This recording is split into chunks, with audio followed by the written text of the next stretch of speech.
front row left, Mitch.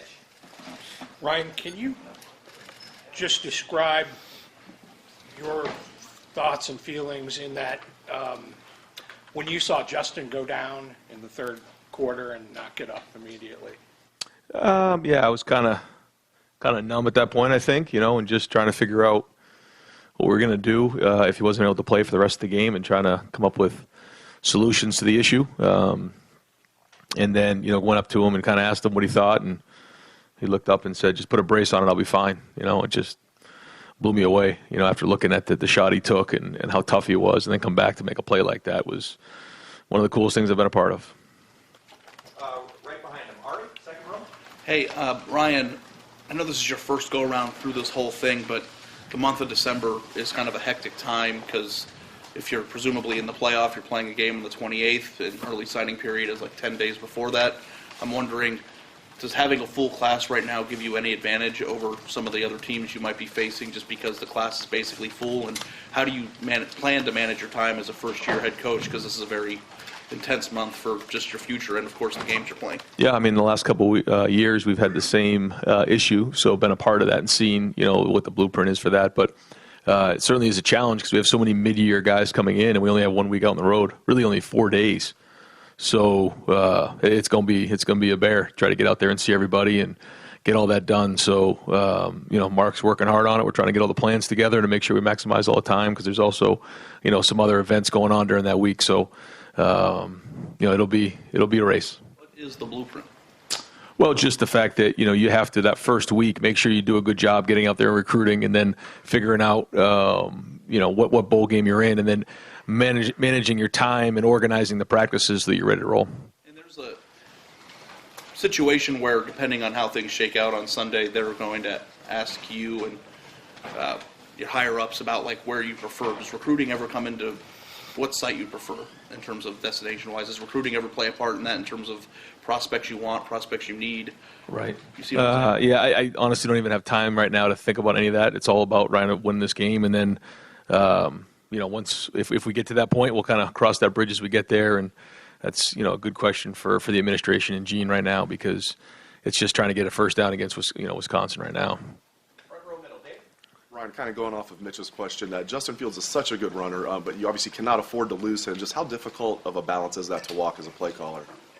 You do everything you can to be successful. You know that you have to win games, and it's a must. And so you do the things that put your guys in the best position to be successful schematically, and but then you also understand that there's risk to it, and you try to do the best you can to risk reward it.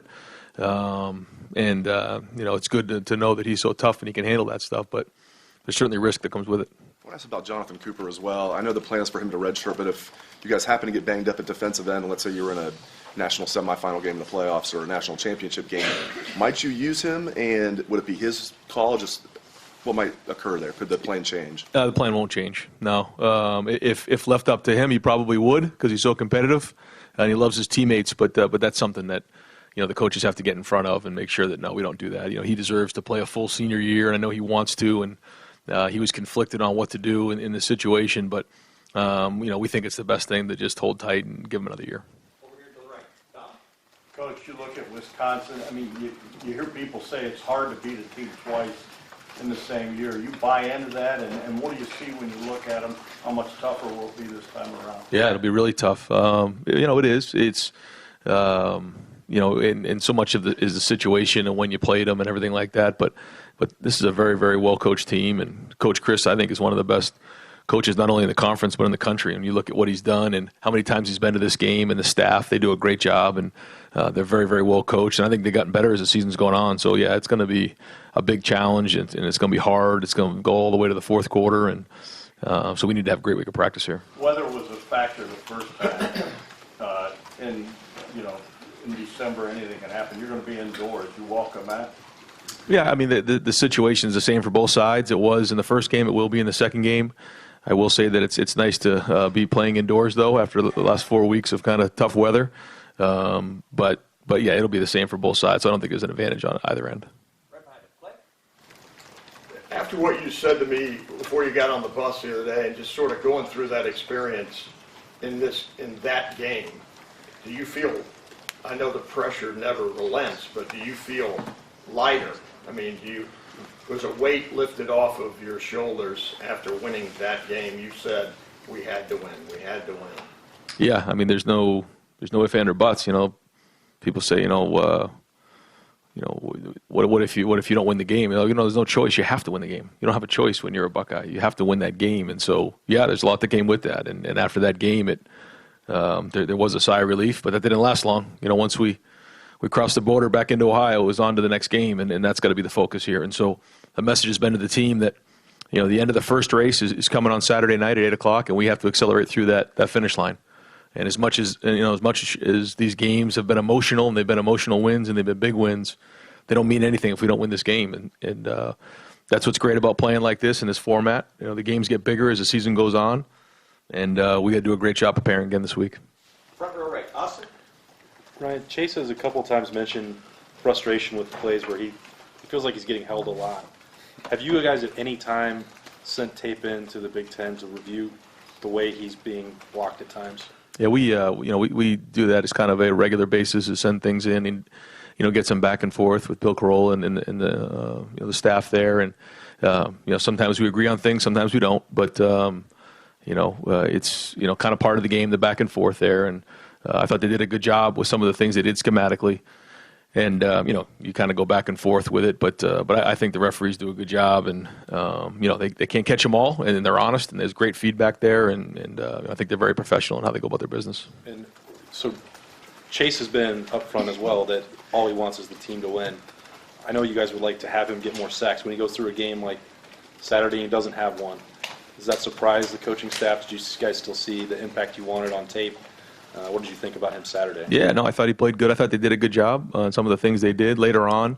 When things changed up a little bit, he got a great hurry on Patterson. Really had an impact on the second half, in my opinion. I mean, he took a shot right there, and those add up over time. And again, his presence matters. So although sometimes maybe it doesn't mean he's getting sacks or TFLs, when 2 or 3 guys get the attention of him, that opens up things for other guys. And so Coop getting a sack, and that max protection where the whole line was sliding his way. I mean, that's part of the impact that Chase has on the game. Third row right, Rob. You said you have to win them all, but there's talk out there today that you don't have to win Saturday and make the playoff. There seems to be that kind of speculation going on. Your response to that, and then secondly, I think you've said this before, some variation of this. Are you a big believer in conference champs should make it or not? Or is that in an expanded playoff or with 4? Yeah, I mean, all I know is we have to go win this game, for a lot of reasons. And the Big Ten championship game is one of our goals, year in and year out. And so that's just the focus. And starting to, again, for me to speculate on all those things at this point right now doesn't really matter. I know we got a great team, and we just have to win this weekend, and then everything will take care of itself if we do that and focus on that. Because the other speculation or talk or what if scenarios for me, doesn't do us any good right now. So, again, just focus on that finish line. So, really, winning the conference is that a requirement? You think should be for you, or? I mean, for this team right now, it is, yeah. Second row right, Tony. Ryan, after the Michigan game, after the win, did you feel more relief or happiness? Relief. Yeah, it wasn't even close. I didn't know what I would feel, but it was absolutely relief. Yeah. To say that I didn't internalize a lot of emotions that week and leading up to that game would not be accurate. A lot went into that, and it's not just me. It's my family. It's the staff. It's this team. There's just so much that goes into that. And Jeff Hafley, he said to me the next morning, he said, imagine walking in the Woody with all the signage that's up on the walls and not winning that game and having to walk by it for 365 days and not winning that game. I said, I know. I don't even know what that'd be like. And so, yeah, there's so much that goes into that. We play it year round, and so to get that win the way we did means a lot. And then you mentioned you played opponents twice in the NFL. What kind of insight, or does that give you an advantage, or does it almost hamper you because you have so much information? I think it's how you handle it and finding that right balance of wrinkles, but then also the things that our guys can play well, and so they can play with a clear mind. Because in the end, games like this, it comes down to players. Again, not plays, but at the same, but you also don't want to get out schemed. And so giving them a good, clean plan with enough wrinkles is critical. Front row right, Bill. It was 1 year ago tomorrow that you were named head coach. Your hair has not turned gray, as far as I can see. Can you reflect on what this year has been like for you? The season's gone great, but what's it been like for you? Again, I mentioned this early on. I really didn't want to reflect on this until we get through that finish line, because I just don't think that that's the right thing to do at this point right now. I'm looking forward to reflecting on it and everything that's gone on this year, but I don't think now's the time. I just really want to, get this team ready and get the coaching staff ready to go win this game.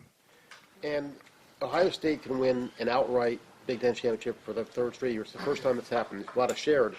But what would that mean to the program to do this 3 years in a row? I think it'd be huge. And to go win this thing undefeated would say a lot about our team. And the last couple of years, there's been that trip up along the way, and then we had to rally to go win that. And I thought that said a lot about the character of the programs both the last 2 years. This one's a little bit different, and now it's more about this: can we sustain this level of play throughout this regular season and now into this championship season? So that's the challenge, and that's something that we've been focused on week in and week out. And now here we go. This is head towards that finish line, the last home stretch, and then after we get done with that, we come up for air and figure out what's next. But all our eyes are on that finish line. Second row middle, Stephen. Coach, under the lines of beating the team twice, when you've beat the team pretty convincingly the last time you played them, so why would it be tougher, I guess, the second time around when you beat the team convincingly to beat them the second time? Well, they kicked our tails the first half on offense. I thought defense played good, but we didn't do very good on offense. So it was a close game, and it was 10-7, right, at one point in the third, and they blocked the punt, and that's a good team. So we kind of pulled away there at the end, but that was a tough game, and we know it's going to be the same way. And they've done some different things here, and they've made adjustments, and they've adapted as the season's gone on. So this is going to be a tough game now. Third row left, Dan. Ryan, it's the time of the year where coaching jobs around the country start to open up, and there's a lot of speculation about who could be candidates for what. Just asking hypothetically, if one of your coaches were to come with you with an opportunity they may be interested in right now, how do you handle that in terms of balancing this focus you're trying to keep on the Big Ten championship and allowing those guys to pursue those things? Yeah, I think that one of the reasons that you come here is to be a part of this special family, but it also opens up opportunities for you down the road, and I think that that's healthy and it's good for families, and I support that. And so the one thing I'd ask is, to those guys, if that situation were to come up, is just make sure we finish through this finish line first. We've made a commitment to these guys, and so most people who are looking for coaches at this time would understand that, what that means. And we got a lot of guys who want to be here, so I don't expect any changes or any of that to come up, but it's part of the profession. Front row left, Doug. The recruiting question you're getting for when maybe what you're doing recruiting-wise, like next week, is somewhat limited because, hey, we might be trying to win a national championship, isn't that a good pitch too? Like, hey, if we're not seeing you as much, we're kind of busy doing this thing. How much does winning sell in recruiting? I think it's huge. Because this week everybody's on the road, we're not. And even talking to recruits this week and last night, I said, I apologize, we're not going to be able to see you this week. And almost everyone to a person said, no, it's a good problem to have, Coach. We're glad you're playing in that championship game. We get it. And that's why you put so much work into recruiting leading up to this point. We recruit these kids so early on that the relationships are there. And then we'll do everything we can next week to get out there and hustle around and see these guys. But yeah, certainly being in this spot is huge credibility in recruiting.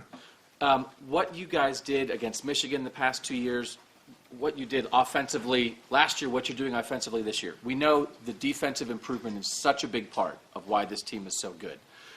But with what you've done offensively since you've been here, do you have to do that to be great in college football now? The pressure that your offense can put on opponents, we got to find a way to score with these guys somehow, not just to be good on offense, but to be a team that has a chance to win it all, must you be great and dynamic and high-flying in offense these days? Well, I think it definitely helps. I think it's important when you start playing in games like this to play complementary football. And I think if you look back at this game, there were times where, early on, they were moving the ball on us pretty good, but we were going shot for shot. And then they held them to a field goal. They got a turnover in the red zone. We're scoring, and then we go up a couple scores. They have to start throwing it more, and now it's advantage us. And there wasn't the 50-50 mix. And I think when you play complementary football like that, it really helps. If you're dominant on one side of the ball, you set yourself up, for getting beat if you're not on both sides of the ball. But if you want to, make a run at this thing, like you said, you have to be great. And that's the focus. And so it's only good if you continue to do it week in and week out. So you come out and lay an egg, then you put yourself at risk. So I think not only on offense, but it's important to be in all three phases. And I know you're not able to reflect on stuff while you're in the heart of it, but when you see your players and maybe your players with their families, like for instance when they're coming out, you guys are coming out of the stadium in Michigan on Saturday and everybody's there with their parents, and can you appreciate that like when this is like living history of Ohio State right now, this era of Ohio State football and beating Michigan like this and what you guys are doing. What do you think when you see those players and those families being part of this Ohio State era? That's hard to explain. And when I see it, it's as good of a feeling as you could possibly have as a person. And to think about the time that we put into this thing to see that, and then quickly to think about what this means in the history and tradition of this game, and look at really what's gone on the last couple of years in this game, it's very, very humbling. Again, now is not the time to think about that. And the minute I start thinking about that, we go right back to focusing on what's going on right now. And I think there's time to sit back on that. But when you look at what's been done in the past and what's been done this past year and the year before in that game, it's very humbling. And right behind him, Bill. Right.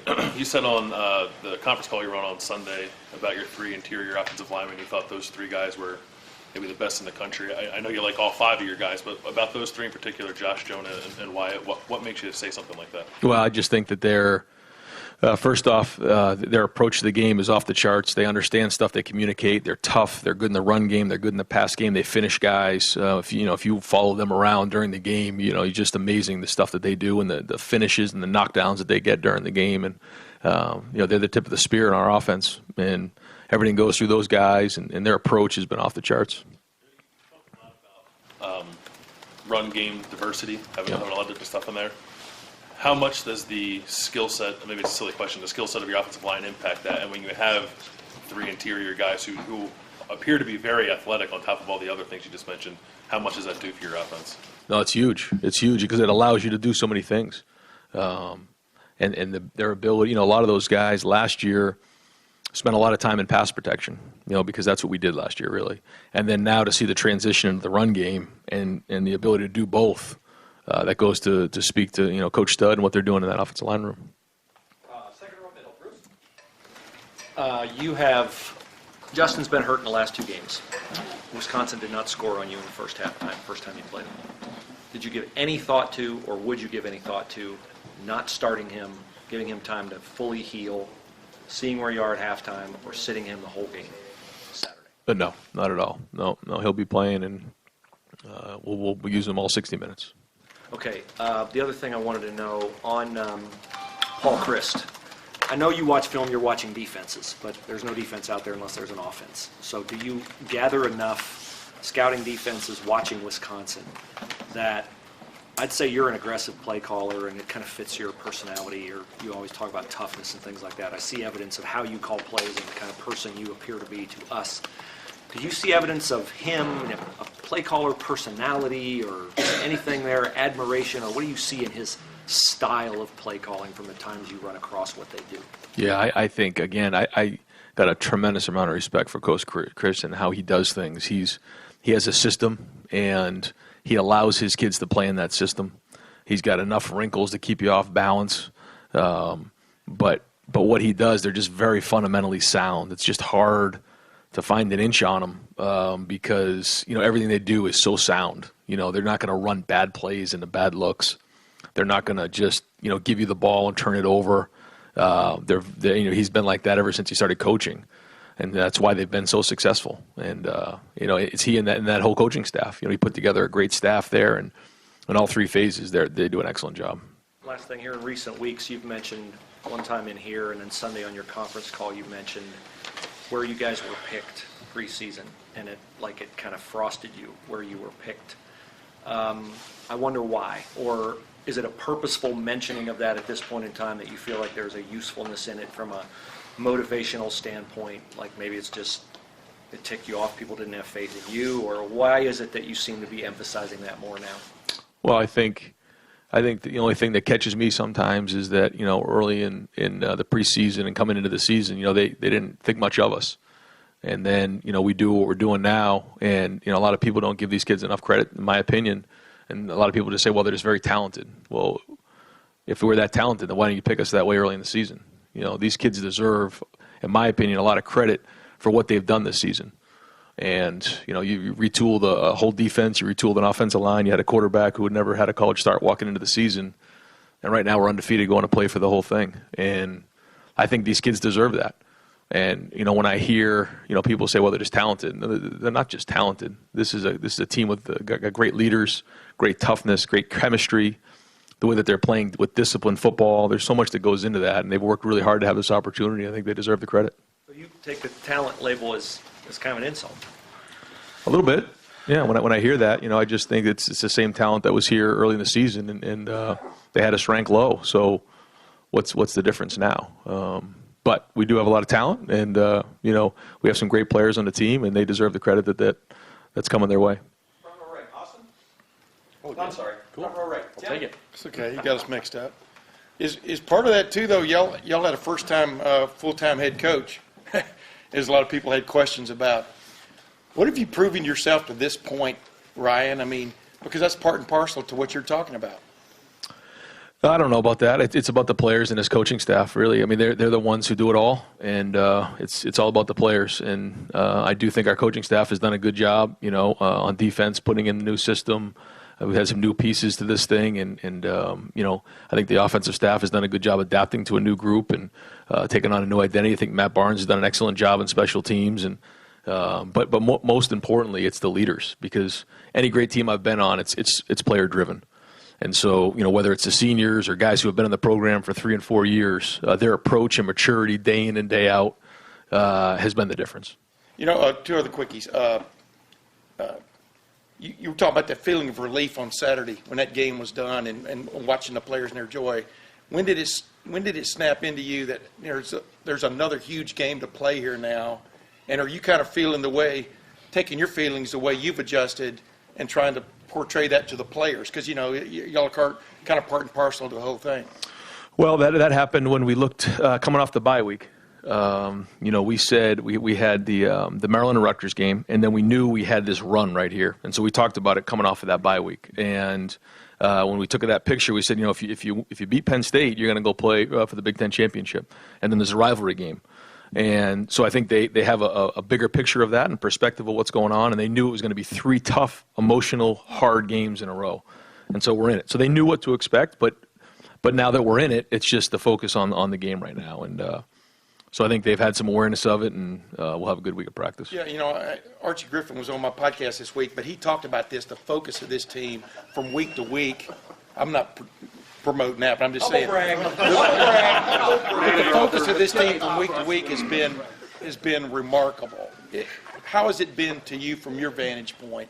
When did you become aware that this team could do that? I think it was gradually over time. I think that trip to Nebraska was a big challenge for us, just going on the road and kind of seeing where we're at, and then we kind of hit adversity in the Wisconsin game the first time, and then we started to build, and the Michigan State game wasn't perfect, but we kind of worked through that, and then the Penn State game was really the big first hard spot we were in where we lost the momentum. We had to get it back.